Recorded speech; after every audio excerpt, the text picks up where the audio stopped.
real success stories told by the people who lived them. We're going to have some guests on this show that everybody knows, and we're going to have guests on this show that nobody knows yet. One by one, Nick Hyder is adding hits to the hit streak. Blessings, folks. Welcome back to another episode of the Hit Streak. I'm your man, Nick Hyder. And folks, I got an extra special treat joining me in the Hit Lab today, folks. You have laughed with this cat. You have cried with this cat. No matter how it goes, whether you're celebrating or recovering from something bad, you go out and you toast with a friend. You know what I'm saying? And this cat right here, he is running some of the biggest joints, not just in Nashville, in downtown, but in Vegas and all over the world, folks. He is the director of operations for Cold Beer Entertainment. Folks, welcome to the Hit Lab, Brett Barnes. What's up, baby? What's up, Nick? Super great to be here, man. Super excited. Love what you got going on here. We're really, really pumped to get down here and hang out with you. He's betting 1,000, folks. He's betting 1,000. All right, now check it out, folks. All of you that know me and my past and my wife Rhiannon's past know that Brett and all of us have been hanging out and friends for over 20 years. Yes, sir. Right. So, and Brett was actually one of the guys that helped me get my first job in the bar business, which, you know, a lot of what we know marketing and promotion wise today, we learned back then. You know what I'm saying? No doubt about it. So, dude. All right. So first of all, Cold Beer Entertainment. I mentioned it's it's the company behind some of the biggest venues worldwide, right? So let's talk about that. Tell everybody what Cold Beer Entertainment is. So Cold Beer Entertainment's a parent company for Losers in Midtown, Losers downtown on 4th Avenue here in Nashville. We have Winners as well, and we have Doghouse on Demumbrian Street. We also have Losers in MGM Grand in Las Vegas. We have Losers in the Park in MGM Park, right outside of T-Mobile Arena. We also have a Doghouse in Resorts World, which is the newest development in Vegas. We house the sports book there. Really cool opportunity for us. We're voted number one sports bar in Vegas 2 years in a row out there now. We also have Losers in Belize, which is not a bad place to spend a few months of work a year. Let's go. We also just started our new promotion, Whiskey Fest. So we'll be doing outdoor shows in the Losers parking lot like we always have. We'll bring you some of the biggest artists in town with no ticket, free show, just to support the music community and all the musicians and writers and stuff in town. It's a great networking event. And we're just super excited with everything we got going on. Man, well, I can tell you. So when we go to Vegas, Resorts World is our spot. Yeah, and, it's a beautiful property. Man, and we've had a good old time in the Doghouse Saloon down there. Nice. Absolutely. Especially when old DJ Silver and Rod Urie's behind the decks. Man, can't lose with those guys. That's right. Go back pretty far with both of them as well. Absolutely. There's some really awesome, a couple really awesome guys that are kind of like that are owners of all those things, and it's literally like a dynasty. Yeah, it's pretty crazy. I've had the privilege to know Mr. Steve Ford and Mr. Irv Woosley. Since I was a kid. My dad and Steve both grew up in the west side of Nashville, Charlotte Pike area, and so I've known Steve since I was a kid. Met Irv pretty early in life as well. And, it's just been a real privilege to be around those guys and absorb their knowledge and, stories on top of stories with those guys. Irv has represented George Strait since George Strait got started. They're pretty legendary. They've been working on a handshake deal since they started. So they've split everything down the middle on a handshake. Which is pretty unheard of in this day and age of business. It just doesn't happen. But it goes to show what kind of businessman he is, what kind of human being he is. I was told a long time ago, by a lot of people, you can always trust these guys. You can always, you're straight shooters. You're always going to get a fair shake. And, in this business, that goes a long way. It's guys like that, they know how to pick people. And you literally with Irv and George, they know how to pick people and here you sit. Yeah. You know what I'm saying? It's a huge compliment. Absolutely. And I take it that way. And, I'm grateful for those relationships and lucky to call them friends as well as, as business partners. I mean, it's been just a whirlwind for me since leaving TC Group to come on with these guys and really jump into a family atmosphere and start to really help them build something special. And man, we got some great things going. So I can't wait to show the world and everybody what's coming. It's a guy like you that's been in the business for so long. You either turn into what we would in the old days call like a lifer, which is not a good thing, versus a hired gun. Yeah. And you have turned yourself into a hired gun in that industry because, like, again, they could have chosen anybody to do what you're doing. And you had and again, the company you came from before, which is a great company, again, they brought you in for a lot of the similar reasons, right? So, like, dude, it's a huge compliment to you and what you're doing. And no doubt, like, I believe in proximity with all my heart. And, like, you're around two awesome guys. And I bet you learn a lot every day from them too. Yeah, I mean, you've heard this before, and I'm a firm believer. For me, when I really started to progress professionally, you could change the people around you. Like you're some of the 5 closest people around you. So, like, if you look around and those 5 people are like, well, you're probably whether you want to admit it or be honest with yourself or not. I mean, that's probably more realistic. You start surrounding yourself with good human beings, successful people that are smart and have done it multiple ways and in multiple businesses. Well, now you look around and you're like, man, okay, like these are the guys that I'm working with. Like I'm gonna go places with these guys for sure. So, I think that is a key thing. You gotta be around the right people. You gotta make them invest in you. That's right. I mean, that's a big deal. I agree 100%, man. And and like going back to Whiskey Fest, like you guys know how to kick something off right? Yeah. So like, I don't know, you guys might have heard a couple of these names that they had. It's a small little concert with people like Morgan Wallen, Randy Hauser, Uncle Cracker, Chris Cagle, DJ Silver, who's a previous guest and a friend, and many, many more. That was just like, that was the first one. So talk to the folks about the difference between, I know it's a seasonal thing. Some of them are outdoor, some of them are indoor. It's a staple. It's on Monday nights, right? Yeah. So we do it every Monday night in Winters Bar and Grill, located in Midtown. It's an industry crowd. We want to really, what we're trying to do is promote original music in Nashville. You've been around a long time. You know how it goes. A lot of these bands in town, they don't really get to play their stuff. They get to play covers. They get to play Wagon Wheel 5 times an hour. And most of them don't really enjoy that.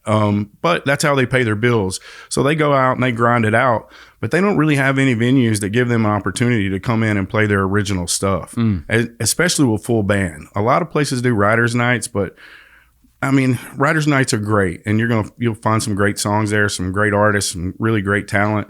But there's just not the energy. When you get the full band, you get somebody up there with steel guitar, somebody up there with a fiddle, the drums. I mean, it comes to life, and the songs come to life, and that's what we want to give these guys an opportunity to do in Nashville.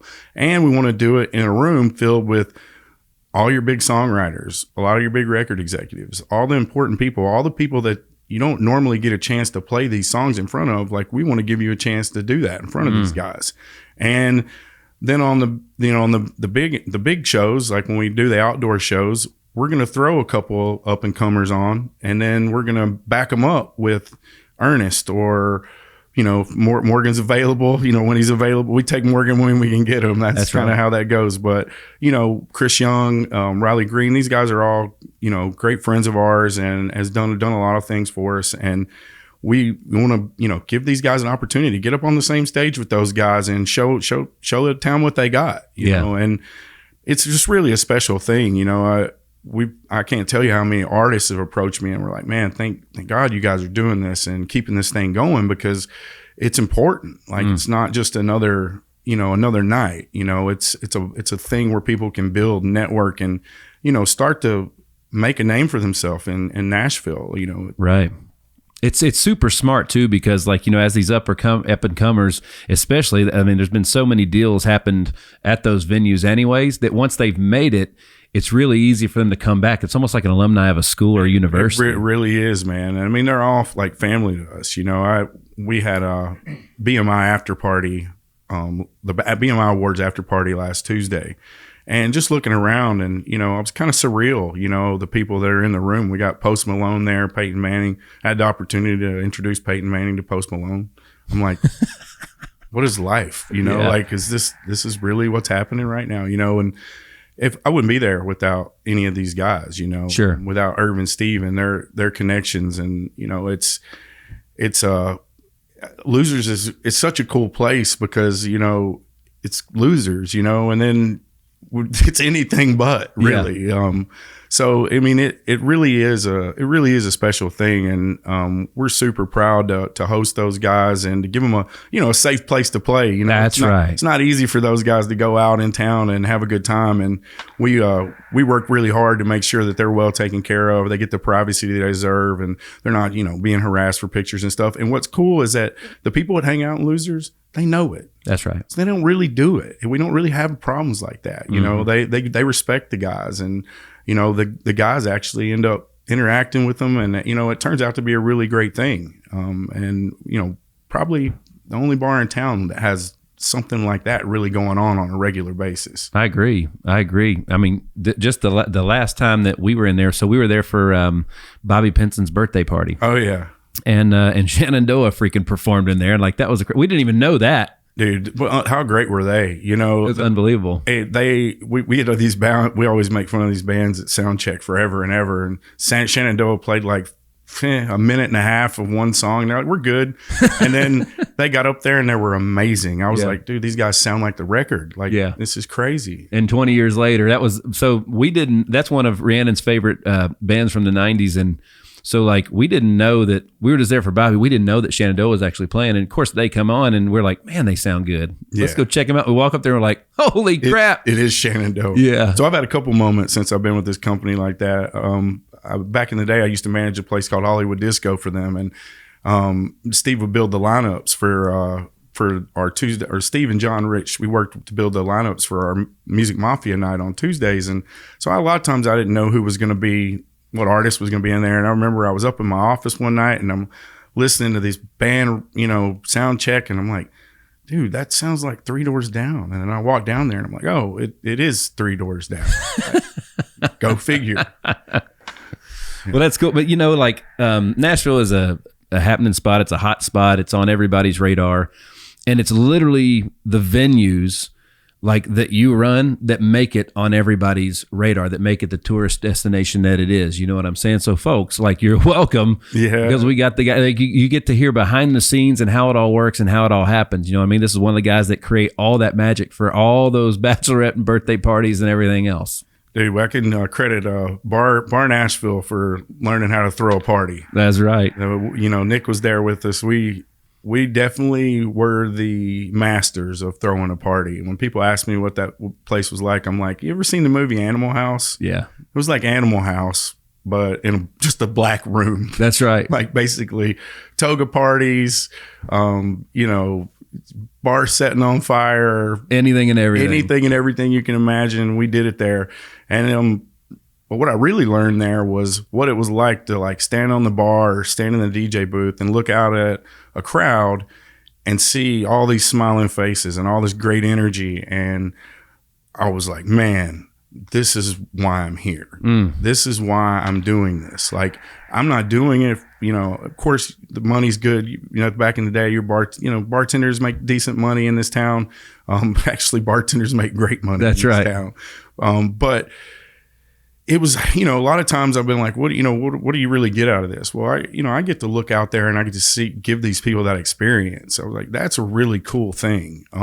And most people don't get to do that when they go to work. Right. You know, and like I get to do that for work. And then when I got on the business end of things, it was like, okay, well, you know, what are we getting out of it now? Well, you know, I think over the last 8 years, I've graduated like 8 master's degrees.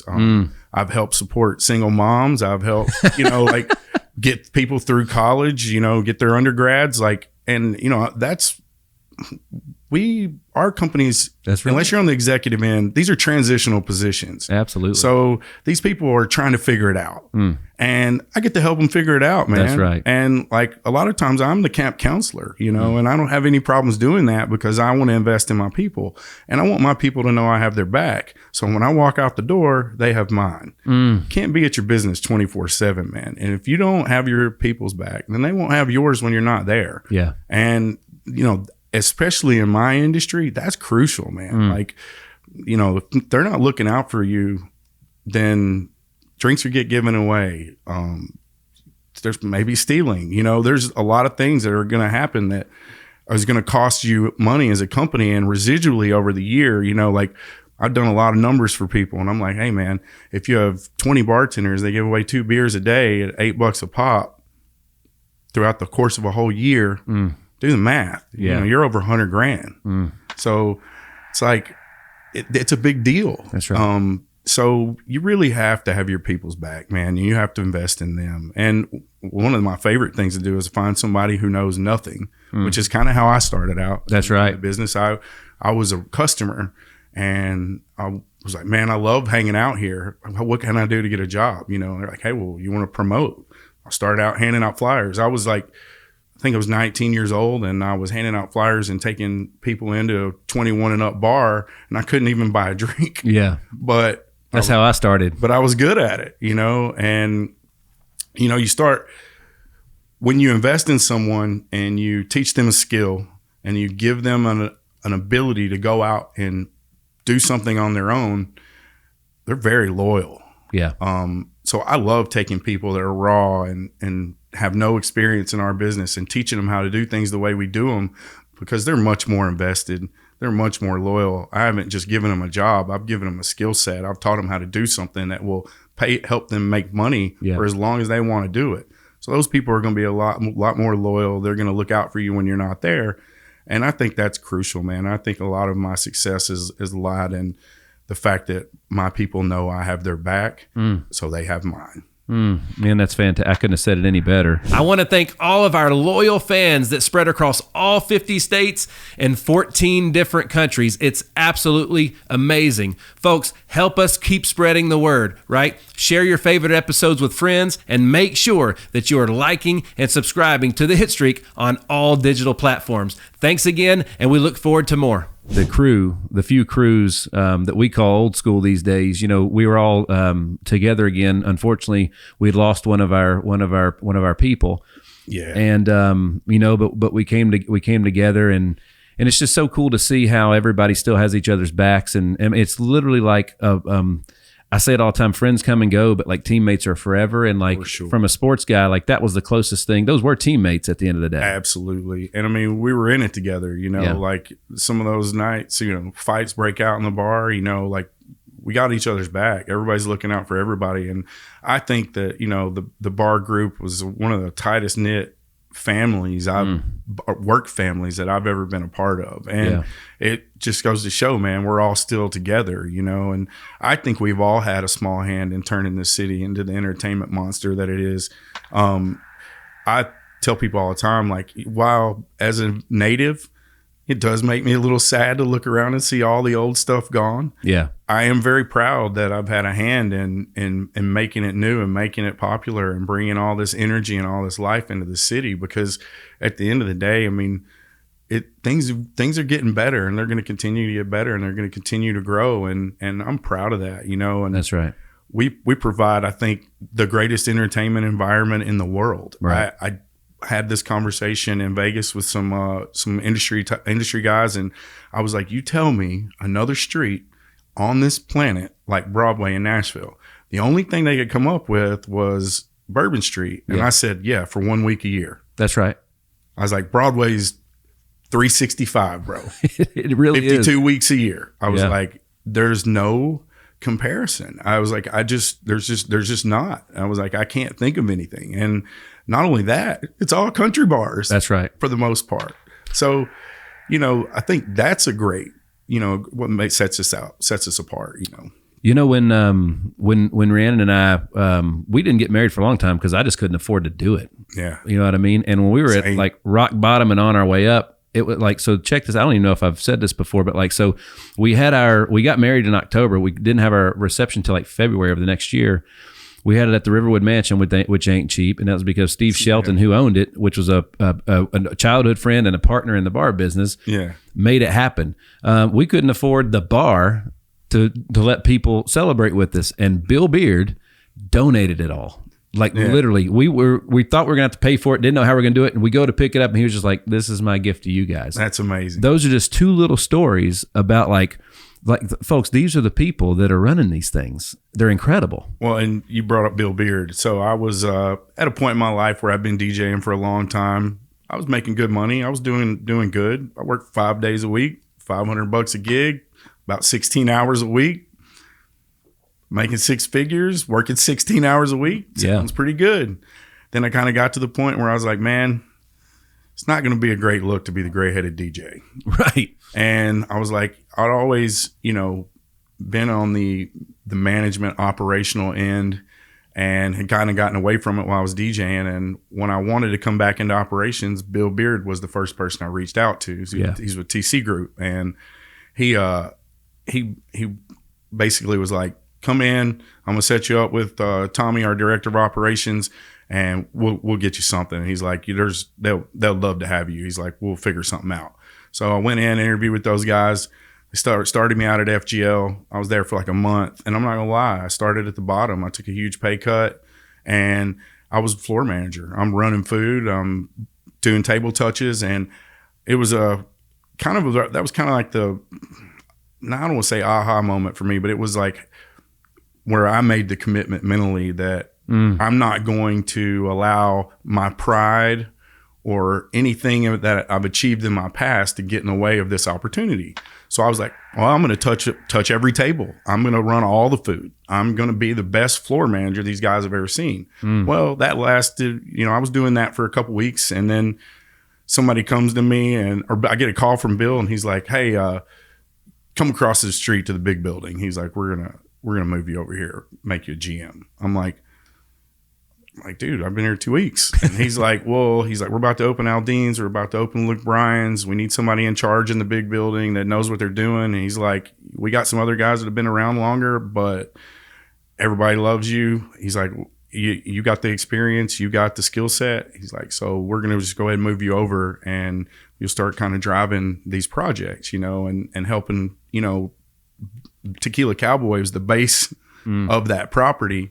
So I kind of run everything from there, and then I was managing Luigi's Pizza and Sun Diner as well, and then Wannabe's karaoke room. And I'm all of a sudden I'm like the only manager in the company with multiple venues, in Nashville anyway.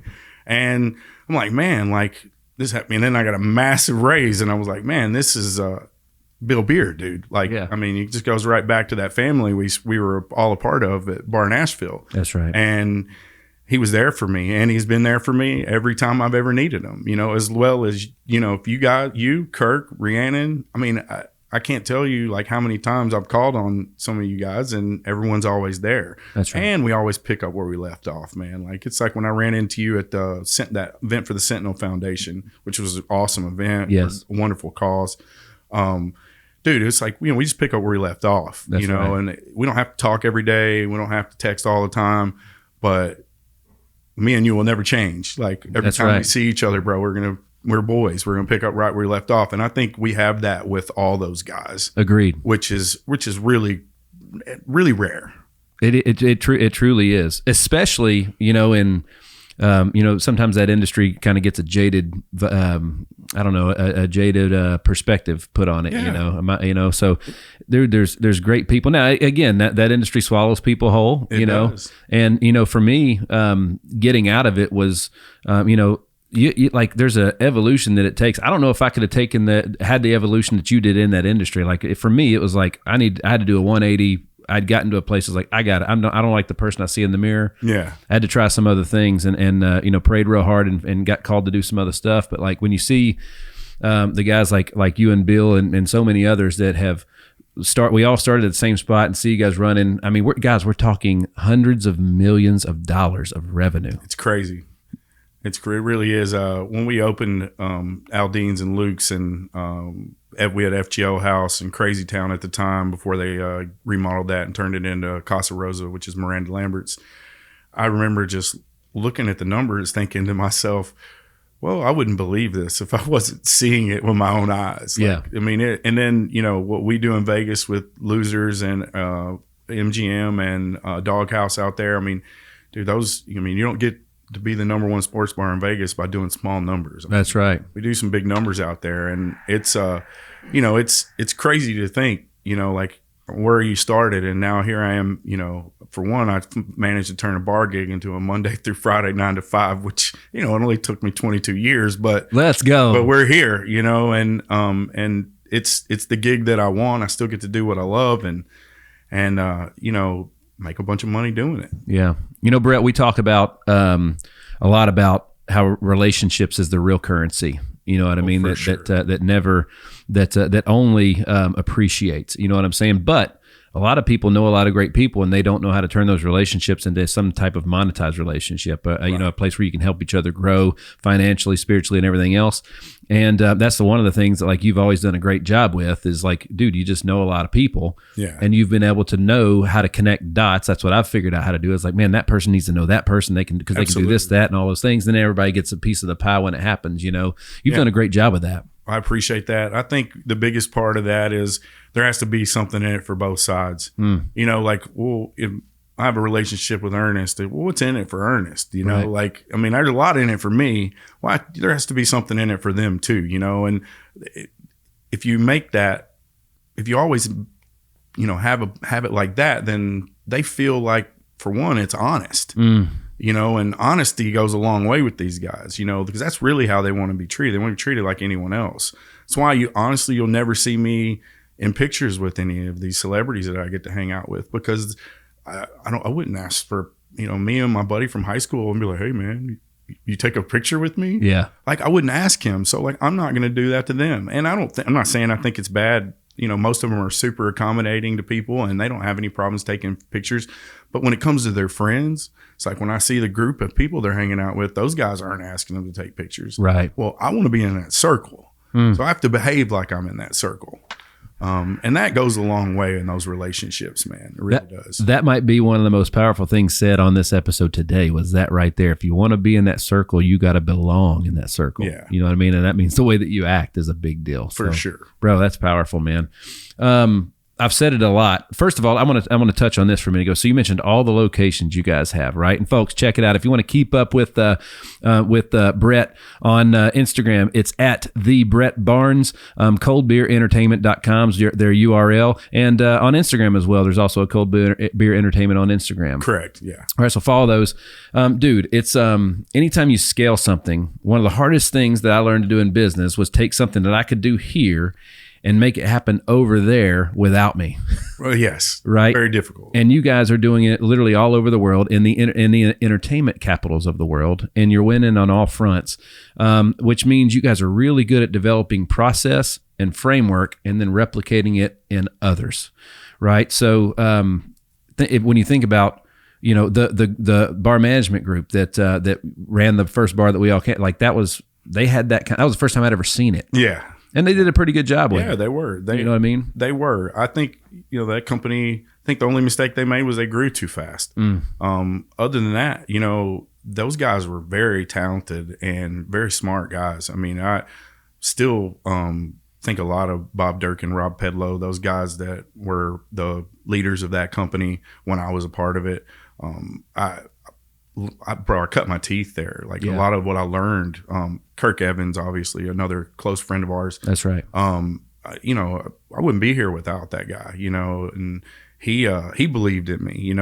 I think I was like 24 years old, and he'd just left to go do decades, and we sat down, and I didn't want him to leave, and it was an opportunity for me at the time, and I still didn't want him to leave. And he was like, "Listen, dude, you're the most talented guy I've ever met in this industry." He's like, "You got a bright future ahead of you." He's like, you don't need me."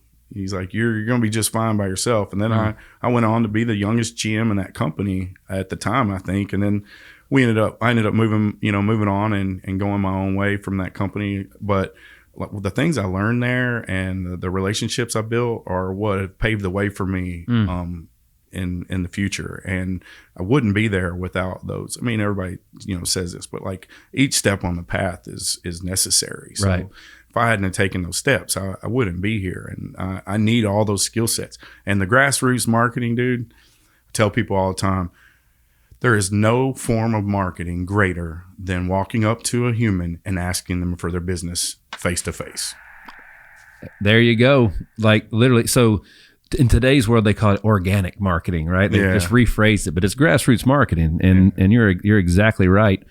What are some of the, what is it that makes the framework that you guys have? I mean, again, if you go to, it's kind of crazy. Like you expect, if you go to one McDonald's, you expect the same experience at most of Absolutely. them, and McDonald's is not a good example compared to you guys. It'd be more like, I don't know, maybe like Fleming's or something like a high end upscale thing. But, how are you able to monetize and just create consistency across all these, I mean, you're in all these cities. I would say our biggest thing is that as an entertainment company, we know who we are as a brand. We're country music. We're Nashville country.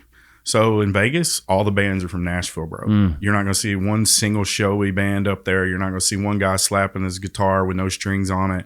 You're not going to see Brooks and Dunn tribute band. You're going to see singer-songwriter artists from Nashville, Tennessee. Even your DJs a lot are from Nashville.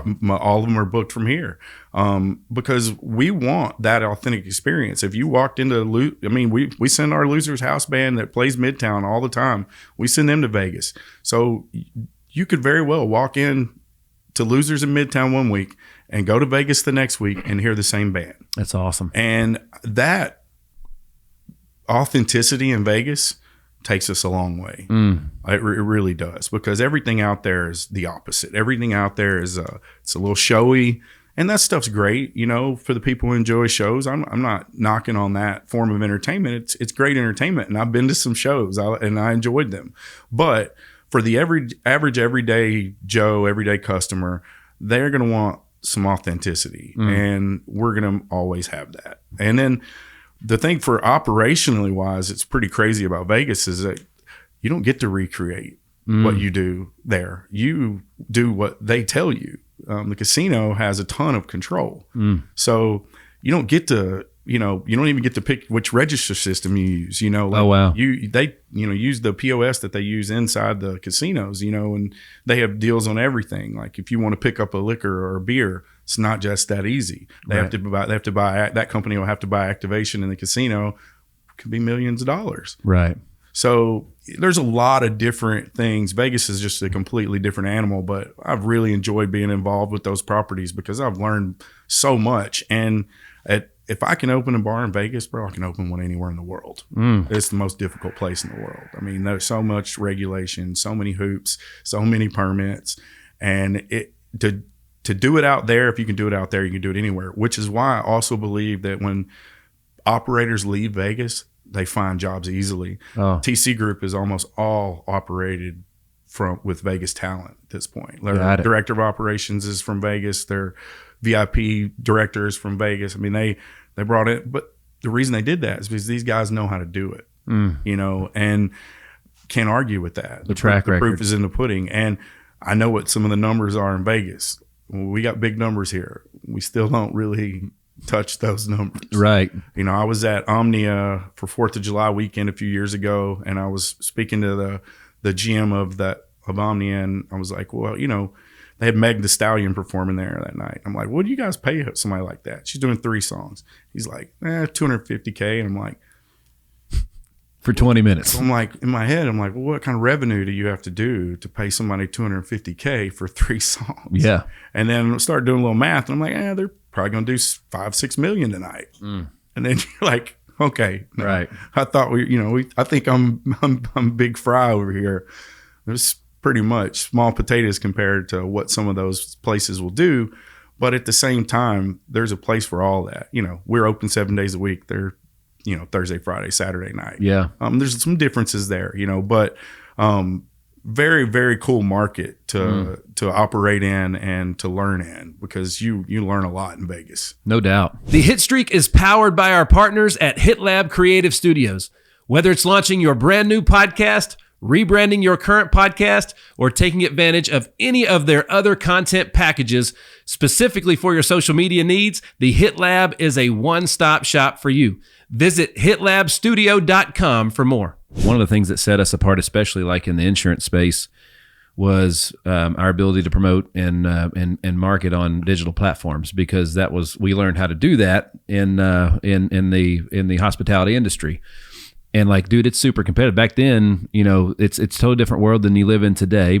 First of all, if you didn't market and promote the best, you lose. You know what I mean? You might have one good night a week, you might break even, but that's not why you go into business. Back then, it was, you know, everybody was fighting over for a college night. Everybody's fighting over for an off night. Yeah. Then you had your Friday and Saturday night crowd, and then everybody's fighting for early business versus the city of Nashville now. It's busy 7 days a week, morning, noon, and night. However, you still got to get people in the door. Absolutely. Right. So talk to me a little bit about, like, you know, obviously you guys have got a bunch of big name talent and cool events and whatnot, but like, you know, you've got your everyday people that come in there. You got your regulars, as we call them. You know, you got all those type people dealing with you never know when a celebrity is going to pop in of any type. Talk to me about what the marketing promotion is now versus in Nashville versus, like, you know, 10, 15 years ago. Well, I mean, you know, it's all social media now. And we don't, back in the day, you know, we did radio remotes and we'd have the radio station out. The guys that were on the morning shows would be in hosting, you know, from 9 to 11 and then hang out and party all night. And that was effective back then. Mm-hmm. I mean, no disrespect to any of my radio people, because I'm sure they'll hear some of this, but it's just not near as effective. You know, Sure. You're much better off with influencers and people with large followings on social media, because I hate to say it, that's where this generation goes to get their information. I'm not the hugest fan of that, but we can definitely be using it to our advantage in business. And that's what we like to do. You know, I just recently took over as the Whiskey Fest host, and I converted my social media to a public figure. And, you know, when I started getting posts, I did some stuff with Chase Chrisley, and then, you know, we hosted some shows and a lot of artists started to follow me. And then I realized that my social media is changing. Yes. Like, now my social media is not really mine anymore. That's right. It belongs to Whiskey Fest, and it's directed at promoting Whiskey Fest and supporting Whiskey Fest. You know, I support the artists. Like, I post all the artists that play. I make it a point to meet all of them and to learn something about them. We spoke earlier about eventually I'm going to have a podcast where I'll bring all the artists on and we'll interview them before the Friday before the Monday show, and we'll get to know each other a little bit more. And I think it'll be great because it'll add to the event. I'll have a better, you know, more personal connection with the artists when I get up on stage with them. A lot of them I know, you know, a lot of them I've played around town. I've known some of them for years, some of them for a short amount of time, but you know, it goes a long way when you have some personal connection to, no doubt, when you're doing what we're doing right now, or when you're up on stage with somebody, you know, trying to introduce them and, you know, get some people behind them. When you have a little bit of a, you know, personal connection invested there, you know, it definitely makes things better.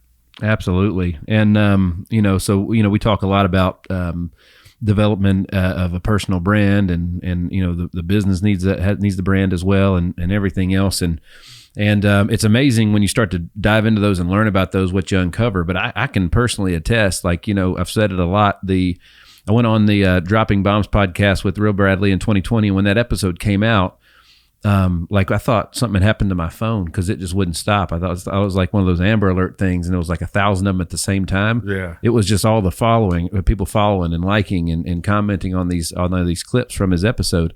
It was unbelievably powerful. Yeah. And then watching how that's because of the association with him, how people have just flocked and followed just to see what we're going to do next. Absolutely. And things like that. And it's just crazy. Like, you know, my son and I'll be at a restaurant or even in an airport in another city, and somebody be like, "Hey man," like, they always mispronounce my name. They always like, "Are you Nick Hitter?" Yeah. You know what I mean? Like, dude, I love your podcast, and they want a picture. It's cool as hell, man, and you're going to be doing the same thing. Yeah. They probably the Hitstreak. That's right. That's right. I mean, and you're a pretty good hitter back in your day. At one point in time, that's right. I think I could still do it once. Yeah. Dude, so we rented the Sounds Park out during COVID, and like me and 10 buddies went out there, and the pitching coach comes out, one of them comes out and feeds Jug's machine for like an hour and a half. That's awesome. And we just take turns taking BP. They put us up on the scoreboard on the guitar and our names and everything.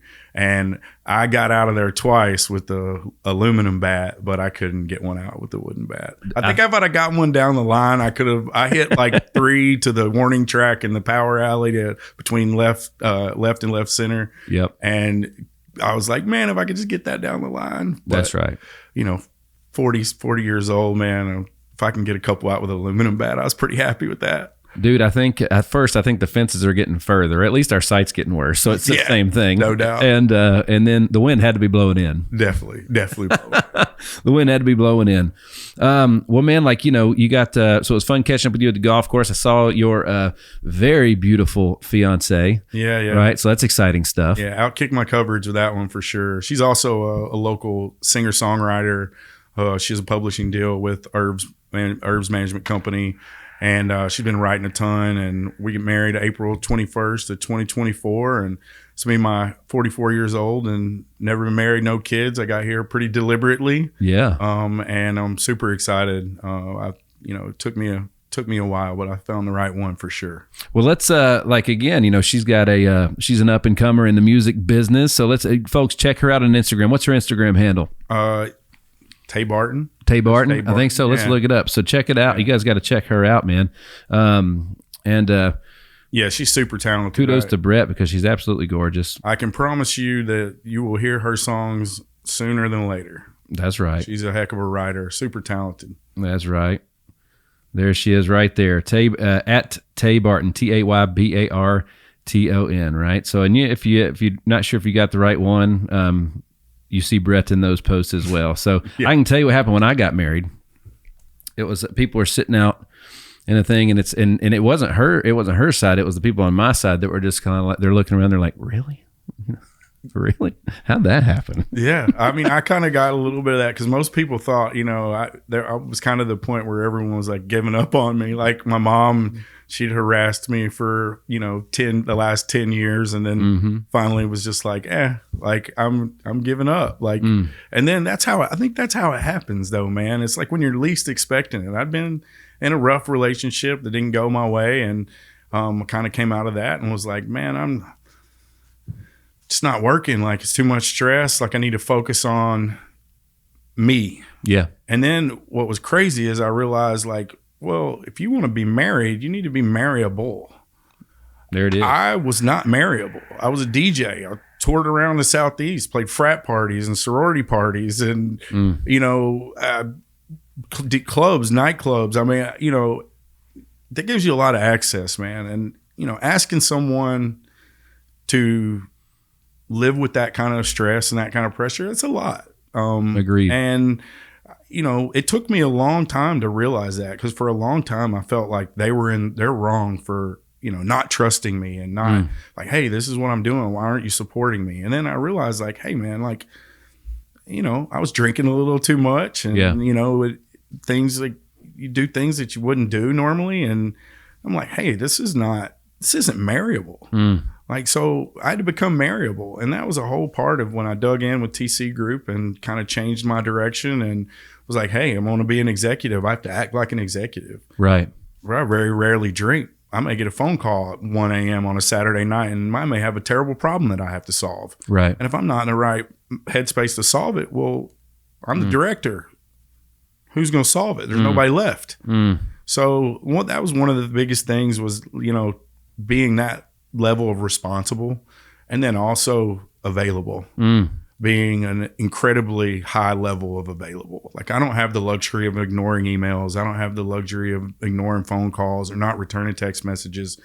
Those are things that I have to do like immediately because I'm the person who has to answer the question. That's right. So if you leave someone hanging, well, something bad's probably going to happen. And then you're gonna have to answer for that and clean that up. Like, so I just try to, Steve is a very, hey man, let's fix it right now. Yeah. If you walk by and something's broke, fix it. Like you don't keep walking and put it on a list, So once I got into that mentality with my everything, like fix it right now. Yeah. Fix it right now. Why are you waiting? Fix it right now. Fix it right now became a big thing to me because I realized like, man, my stress level, if I fix everything right then, my stress level's down here. Absolutely. If I wait and I put off all these things, well, now my stress level is way up here. And it's very hard to be a high level operator with a stress level way up here. I agree. And it's like, I'm always telling the guys here, especially having a 2-year-old at home, I was like, dude, some days I feel like, there's this little small table, and you guys are going to dump 10,000 marbles on it, and I've got to keep as many from falling off as I can. Yes. And again, if the ones that fall off, if I can pick them up and get them back on there versus before you pour more marbles on there and so on and so forth. So at the end of the day, it's like you've got this ongoing list, especially in a place where, I mean, look, man, stuff breaks in those places all the time. Yeah. And that's kind of the charm of them a little bit too. For sure. But, they do. And if, again, how many more marbles can you hold before they all start to fall off? And if you don't fix them right away, Exactly. You end up you're going to leak. That's right. You're going to leak. I mean, and that's the thing is like, when you get to a point where I'm at, like, I don't like leaks, man. That's a representative of me, even at the smallest level. If I cleaning crew slacking and I don't see it, anything, man. I'm a representation of those guys, and yes, I have to hold up to. They have incredibly high standards. They're incredibly successful people. I have to hold up to those standards. If I don't, then I'm letting them down and myself because, like I said earlier, those are the 5 guys I want around me. I need to be a part of that group. That's right. If I'm not holding my own, then I don't deserve to be a part of the group. And that's your fault. That's right. That's exactly right. And it comes, to work with and represent great people like that and great brands. It comes with great responsibility. 100%. The Hit Streak is powered by Team Hyder. Team Hyder has been serving you for 11 years and has racked up over 20 national and local awards for excellence in all areas. When it comes to finding the right health plan, we need to consider your family's needs and your family's budget. That's what we do to serve you. To look further and to book an appointment, visit teamhyder.com. What is it that you think? So obviously there was a huge transition in yourself personally, getting into the mindset portion of it a little bit, because we can both say, man, that guy or that girl, man, they were awesome. And they should have made it, whatever happened to them, whether it be in music or just in the industry itself or in life. There's so many talented people as in sports. I by far was not the biggest, fastest, strongest guy. And there was so many baseball players that were eons better than me and more talented that didn't play as long as I did at as high level as I did. And there's probably a lot of people like that you look back and be like, yeah, that guy should be doing what I'm doing, but he's not. Right. What happened? Effort. I'm a sport, I came up football, baseball, wrestling. I ran cross country. It's effort, man. I mean, I was always undersized, and my nickname on my junior pro football team was Little Hustle. And that I was very proud of that because I knew that the way I was going to make my name was with effort. And I also knew that mentally most people aren't capable of giving that level of effort that I can. So I can give 110%. At my age now, I still play softball and I still play flag football. I've been banged up a little bit and I'm having to learn how to go at 80%. And I'm going to be honest with you, it's been very difficult for me. I don't know how to do life at 80%. I don't know how to do sports at 80%. I don't know how to work or operate at 80%. So I just kept getting hurt because I keep going 110%. Well, 44-year-old hamstrings, they tear when you go 110%. That's right. So it was a bit that has always been my philosophy. Is like, hey, maybe I'm not the smartest guy in the room. Maybe I'm not the biggest guy in the room. Maybe I'm not the best looking, but I can always be the one who tries the hardest. And if you're the one who tries the hardest, the people in charge are going to notice. Amen. Every coach I ever had noticed. And I believe, I'm a firm believer in sports background. I think learning how to be on a team, learning how to operate within the framework of a team, leadership within a team. I mean, those things you learn and you can't really teach them. They just have to happen, and that happens in sports more frequently than it does in a lot of other areas.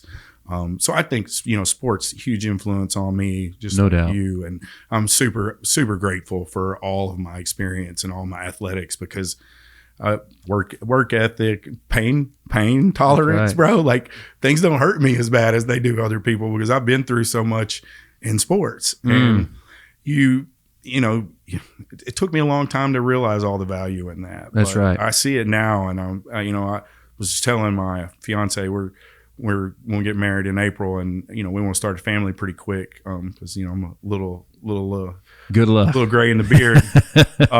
But I was like, our kids are going to play sports. I was like, I'm not going to force my kids to do anything they don't want to do, but they're going to play when they start out. And if they hate it and they don't want to do it, fine. We'll figure out what they do love and what they do want to do. But I want them to learn how to work within the framework of a team. I think it's just such a key thing in life. I mean, these days, I guess, you can work at home and remote by yourself and you can get by, but like, man, it sounds depressing, dude. To me anyways. Amen. I'm out on my feet every day. Like if you put me in a box, I'm going to lose my mind. So,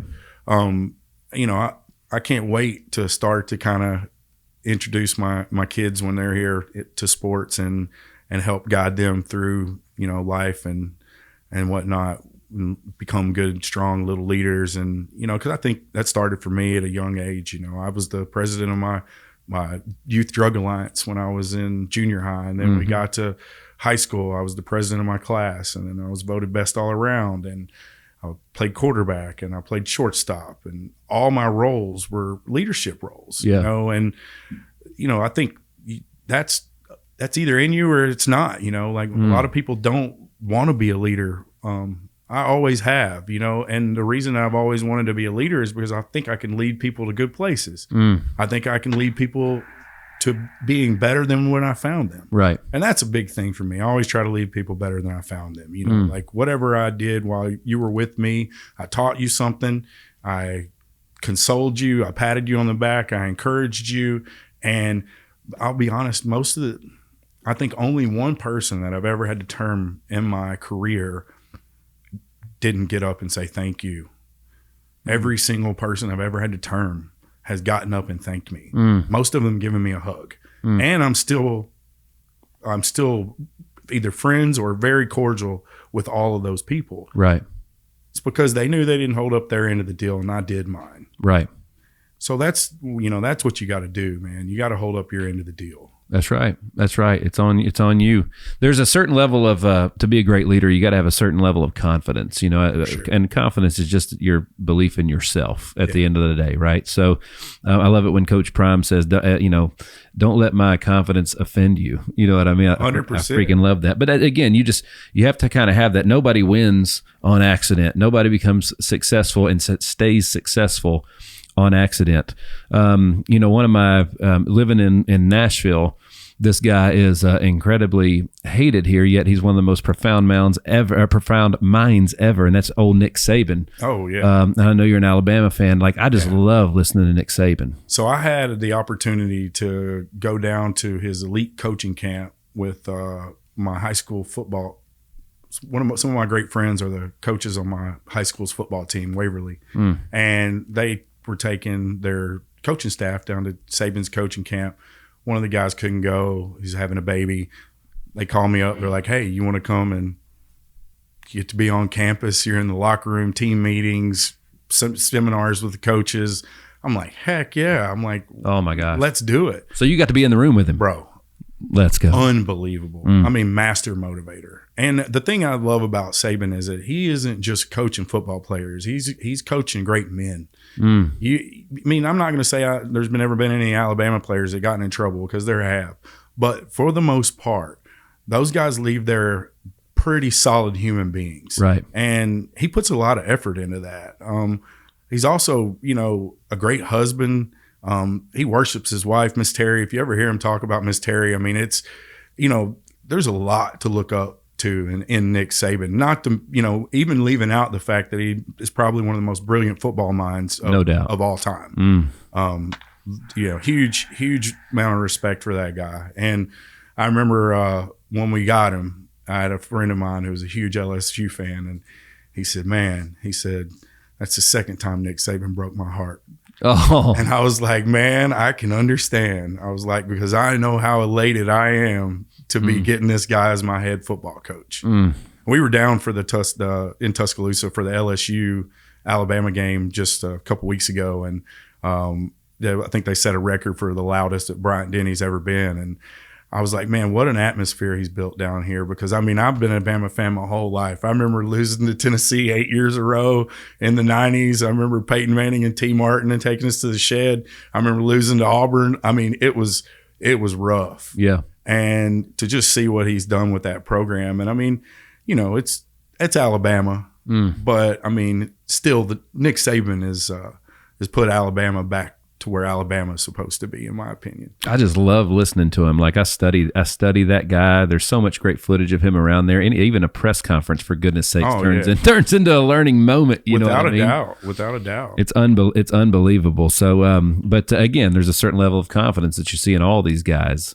Yeah, and I mean, you know, you've probably been called cocky a time or two in your life. I've been called cocky before, and I never backed away from that. I thank him now. I'm like, thanks. Yeah, because I'm like, hey, man, like, if you're in the junk, you're going to want me.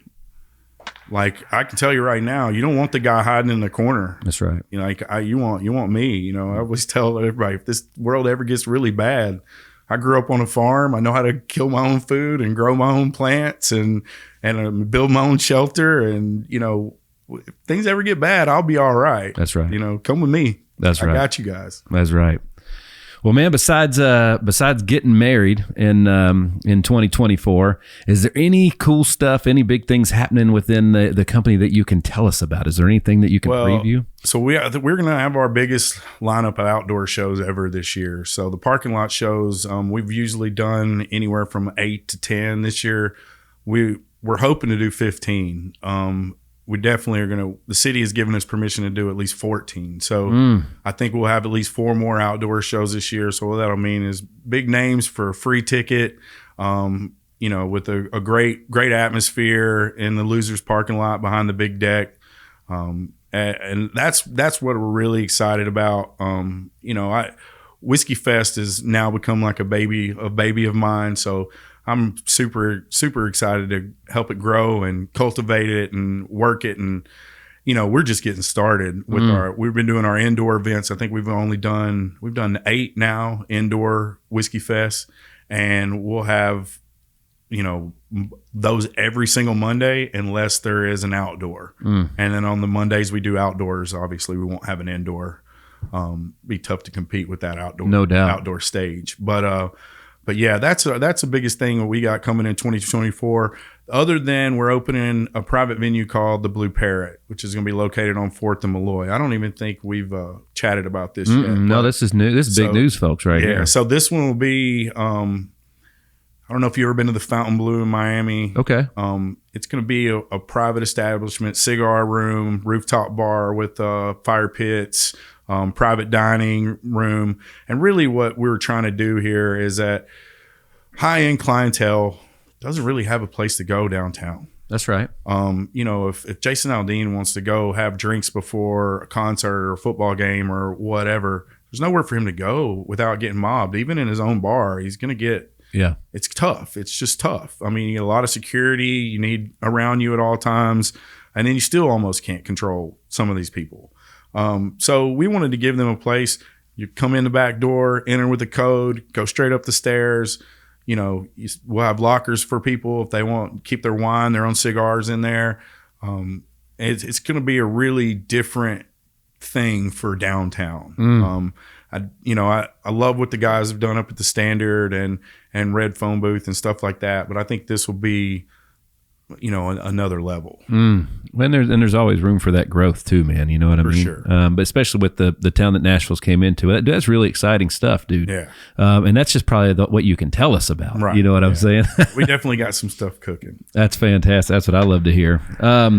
And so getting married, got the new venue coming out, bigger outdoor series. I'm really excited to hear about the what you guys are going to do, building the studio for Whiskey Jam and or Whiskey Fest. Sorry, and you got to do you definitely got to do the video with that. You know what I mean? So where we came to with the podcast when it came to video versus just audio only is like, well, who charges more for advertising, television or radio? You know, it was literally that simple of an answer. There's always more in with video. It always enhances everything. Absolutely. That definitely coming in here and seeing how you guys do things here. I'm very impressed. I'll definitely be picking y'all's brain and maybe even asking for some help. Let's go. But we're super excited about that because it'll give me an opportunity to sit down with all the artists that are playing the Whiskey Fest stage on Monday nights and interview them on Fridays before and get to know them a little bit better. Let the fan base get to know them a little bit better as well. Give them an opportunity to speak for themselves and tell everybody what they're about. And I think that's a big deal. I mean, that's where at the end of the day, that's where their art comes from. That's where their creativity comes from. So, that's right. Knowing what kind of human being they are goes a long way into earning fans, and that's what we want to do is we want to give them a platform. We want there to be a lot of value in it for them to come out and play the Whiskey Fest stage because we're going to promote you. We're going to support you. We're going to be here for you. When you do make it, you're going to come back and have your album release party with them. That's right. We've done that with Nate Smith. We do it with Chris Young. There's, countless artists we've done those things with because they're family. They're part of the family. They've played our stages. They've, sat down on a Saturday night and got up on the stage at Losers and played, and, people were walking in, freaking Riley Green's playing at Losers tonight. Yeah, that's right. You never know. But it's because of those relationships and, giving those guys value in the relationship as well. There's stuff in it for them too. And that's what we want to make something in it for the artist. Well, brother, it's congratulations on everything that you've done over the last 20 plus years in the industry. You had every reason in the world to not get where you're at. You know what I mean? Because again, just like you said, bartenders in this town can make real good money. DJs in this town make real good money. Yeah. But there was a personal evolution that had to happen to get where you're at. And again, it's just, you always knew who you were and who you wanted to be. 100%. And you had to make those choices to get there, man. The Hitstreak is powered by Rack Financial. When it comes to your credit card merchant processing, Rack Financial is efficient, reliable, and trusted. At the end of the day, when it comes to processing your credit card payments, they make it simple, the way it's supposed to be. Check out Rack Financial. Is there any final thoughts or anything as we bring this sucker to a close? Man, I just want to thank you for having me and let you know I'm super proud of you and everything you're doing. Thank you. Be honest, man. You guys are an inspiration to me, along with a lot of my other friends. I see you guys with your families and see how good you're doing and how fulfilled your lives have become. And that's where I'm trying to get in my personal life. And I just really, bro, just super proud of you and really grateful to come on and get to chat with you. That's right. And remember, man, for us, it was just always about feeding that faith. You know what I mean? Feeding that faith. And I know that faith's really important to you. I know you're grounded in that as well. No doubt. And anytime that in our relationship, the bumpy times, the hard times, mostly caused by me. All right, they're all caused by me if I'm honest. Yeah. But it was always we fed our faith, and that was how we always that's where we always met in the middle, and we could get where we were going next from there. You know what I mean? So we'll be praying for you guys as you take that next step in your journey. We really appreciate that. Tay grew up Mormon. I didn't know that. And, people can think what they want about the Mormon faith, but what I can tell you about what I've learned since being around, and she doesn't practice anymore, but she's still very devout Christian. They're really great people, man. No doubt. They're some of the best humans on this planet, some of the kindest humans on this planet. And it's like Joe Rogan's got a bit about him. You should look it up. I'm not going to say it on this podcast because it's probably a little PG-13. Gotcha. But I mean, it's a great bit, and it's the truth. They're just great people, right? And trying to find a morally sound woman in this town. When I met Tay, she was 22 years old. Finding a morally sound 22-year-old woman in Nashville is no doubt. Bro, that's a needle in a haystack, or a needle in 10 haystacks. I mean, it's not very easy to find. And that was the big thing for me was man, as beautiful as she is and as talented as she is, she's even a better human being. Yeah, scratching the surface, right? And then I'm like, dude, you're a moron if you don't marry this girl. And And so I'm marrying her. That's right. That's right. We appreciate the prayers and stuff too, man. Oh man, well, we'll keep them coming, right? So, we've been hanging with Brett Barnes, the director of operations for Cold Beer Entertainment, and the host of Whiskey Fest downtown at Winners and Losers. And 2024, dude, I'm stoked for those lineups. You'll see us there. Heck yeah, man! I tell you what's crazy is the crowd is so diverse. It really is. I'm at home one night, feeding my kids dinner, doing homework, all that stuff, and I get a picture from my dad, and it's him and DJ Silver at Whiskey Fest, and it's like amazing. It's he's 74 years old, having a good old time, and I'm like, well, that's all right. So Dad's living the life that. So it's one of the coolest things, man. Like I had Phil Steen, another longtime friend of ours in contact, who owns Nashville Sports Leagues. He gives me a shout one day because we have Riley Green playing the outdoor show. And his kids, I think he was 17 or 18 at the time. And he's like, hey, man, he's a huge Riley Green fan. He's like, is there any way? And I was like, bro, come on. I was like, I'm not worried about you guys. Like, bring it on. And I was like, man, doing stuff like that, bro, is what this is all about. That's right. It really is. That's right. Well, brother, thanks for the hang today, man. It's been good catching up, and just so excited for all the success you guys have had in the future stuff as well, right? Heck yeah, man. Great time. Well, folks, check him out on Instagram at @TheBrettBarnes. Also on Instagram, Cold Beer Entertainment. ColdBeerEntertainment.com is their URL. And man, just you never know who's going to pop in at any time in any location worldwide, right? You're right. This life ain't for everybody. Man, I'm just telling you. I'm telling you. Well, folks, thanks so much for tuning in to another episode of The Hit Streak. I am your man, Nick Hyder. God bless.